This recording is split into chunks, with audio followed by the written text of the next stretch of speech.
Friends, வணக்கம். Welcome to அபி தமிழ் சமையல். இன்றைக்கி கம்பில் கஜூர் செய்ய போகிறோம். அதுக்கு இதை போல் கம்பு வாங்கிக்கோங்க. கம்பு வாங்கி மிஷினில் கொடுத்து இதை போல் மாவை அரைச்சி வச்சுக்கோங்க. இது 2 கப்பு கம்பு மாவு, இது 2 கப்பு கோதுமை மாவு, 1 கப்பு ரவை, 2 கப்பு வெல்லம், இது 2 ஸ்பூனு நெய் வச்சுருக்கேன். இந்த பாகை காய்ச்சிட்டு இந்த மாவெல்லாம் போட்டு கலக்கணும். இப்போ பாவை எப்படி காய்ச்சதுன்னு பார்க்கலாம் வாங்க. அடுப்பத்தை வச்சுக்கோங்க. வச்சுட்டு அதை ஒரு பாத்திரத்தை வச்சு இதில் 1 கப் தண்ணி ஊற்றிக்கோங்க. தண்ணி ஊற்றிட்டு இந்த நம்ம வெல்லம் எடுத்து வச்சுருந்தோம்ல, இந்த வெல்லத்தை போட்டு இந்த வெல்லம் கரைஞ்சால் மட்டும் போதுங்க. இதை நம்ம மாவில் போட்டு கலக்கணும். அதுக்கோசரம் இது நம்ம இங்கே நல்லா கரையணும். இது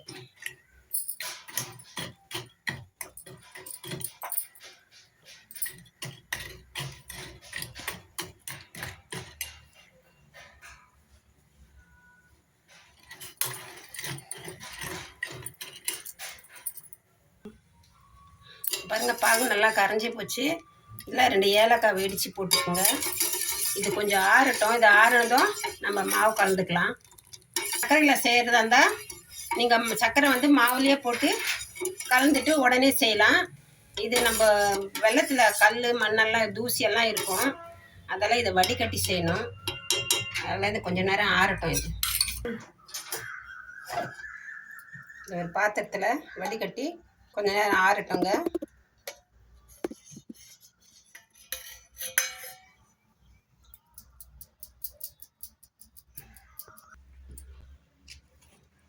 பாருங்கள், ஒரு பவுலில் கோதுமை மாவு நல்லா அழுத்தி எடுங்க ஃபுல்லாக. 2 கப்பு இது கம்பு மாவு. இது கம்பு மாவு 2 கப்பு. இது ரவை. இது ரவை 1 கப்பு. இதில் வெள்ளை எள்ளு இல்லைன்னா கசகசா எதோனாலும் நம்ம போட்டுக்கலாம். இதில் கொஞ்சம் போட்டுக்கோங்க.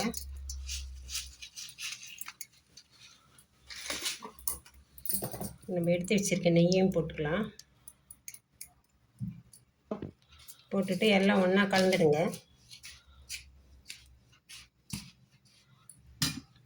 கலந்து இது நம்ம இந்த பாகை ஆற வச்சிட்டோம். இதை கொஞ்சம் கொஞ்சமாக போட்டு கலந்துடுங்க.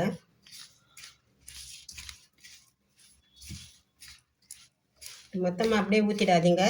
கொஞ்சம் கொஞ்சமாக போட்டு கலந்துடுங்க.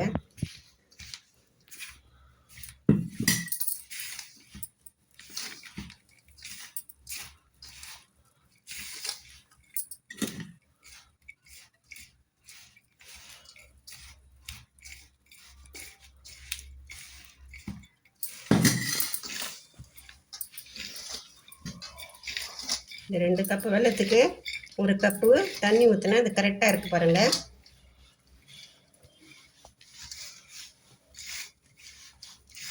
இது சப்பாத்தி மாவு போல் நல்லா கெட்டியாக பிசையணும்.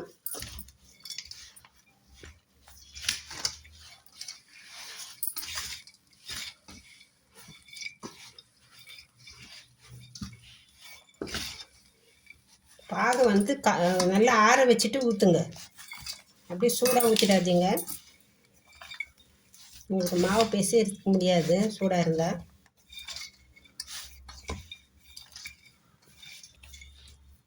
பாருங்கள், இது கொஞ்ச நேரம் அப்படியே இருக்கும் இந்த மாவு. இது போல் ஒரு பூரி கட்டை எடுத்து வச்சுட்டு இதில் கொஞ்சமாக நெய் தடவிக்கிங்க. ஏன்னா இது ஒட்டாமல் இருக்கும் நம்ம தட்டும்போது.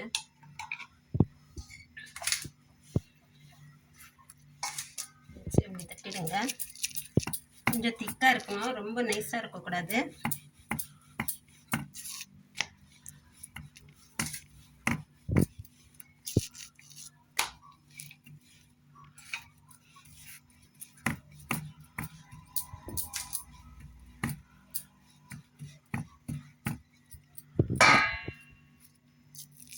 பாருங்கள், இந்த அளவுக்கு இருந்தால் போதும்.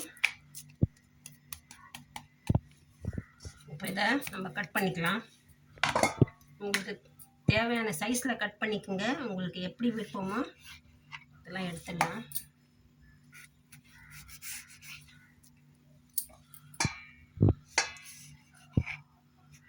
நீங்கள் டைமண்ட் ஷேப்பில் கூட கட் பண்ணிக்கலாம், ஸ்கொயர் ஷேப்லையும் கட் பண்ணிக்கலாம், எப்படி வேணாலும் நீங்கள் கட் பண்ணிக்கலாம்.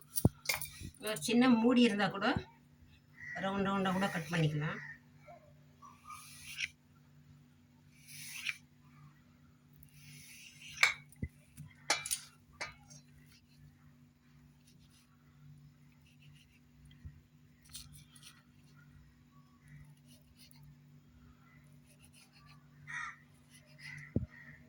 எல்லாமே இதே மாதிரி செஞ்சு நம்ம வறுத்துடலாம்.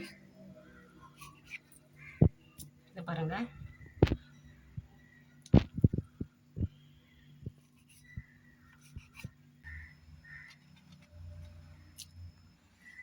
இது போல் கஜூர் மாதிரி போட்டிருக்கேன். இது பிஸ்கட் மாதிரி இந்த ரவுண்டு போட்டிருக்கேன். இந்த ஸ்கொயர் மாதிரி போட்டு இது போல் டிசைன் பண்ணிவிட்டு உங்களுக்கு விருப்பமான டிசைன் நீங்கள் பண்ணலாம். இந்த போல் டிசைன் பண்ணிவிடுங்க, சூப்பராக இருக்கும். இதை பாருங்கள், உங்களுக்கு விருப்பமான டிசைனில் நீங்கள் போட்டுக்கலாம். இதை நம்ம எண்ணெயை சுட வச்சு நம்ம வறுத்துடலாம். நீங்கள் அடுப்பத்தை வச்சு கடாயை வச்சுடுங்க. கடாயை வச்சுட்டு இதில் நம்ம கடலெண்ணெய் ஊற்றிக்கலாம்.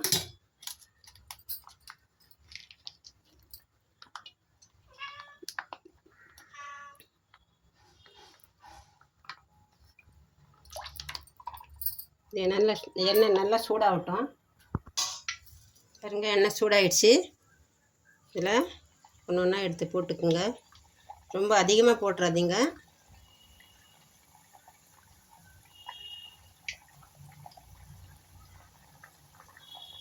சூடு மிதமான சூட்டில் வைங்க, ரொம்ப சூடு வச்சிடாதீங்க.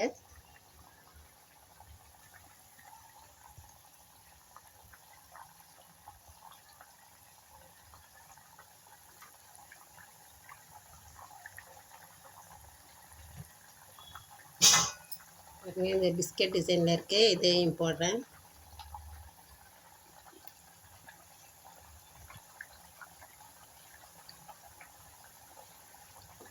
உங்களுக்கு என்ன டிசைனில் தேவையோ அதே மாதிரி போட்டுக்கலாம். இது சூப்பராக இருக்குங்க. இது கம்பெல்லாம் இப்போ யாரும் சாப்பிட்றதில்ல. இதை போல் செஞ்சு குழந்தைங்களுக்கு கொடுத்தீங்கன்னா குழந்தை ரொம்ப விரும்பி சாப்பிடும். இது ஒரு வாரம் 10 நாள் கூட வச்சுருந்து கூட இது சாப்பிட்லாங்க. அது அவ்வளோ சூப்பராக இருக்கும்.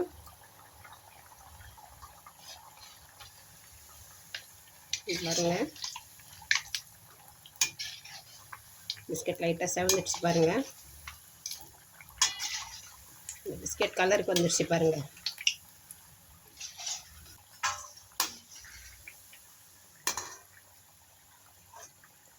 இதுக்குள்ள செவந்ததை எடுத்துடுங்க.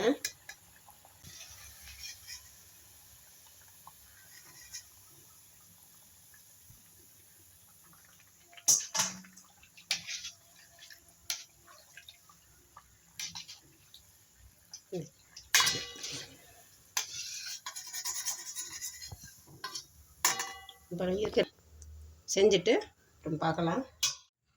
கஜூர் செஞ்சாச்சு. இது குழந்தைங்களுக்கு டெய்லி கொடுக்கலாங்க.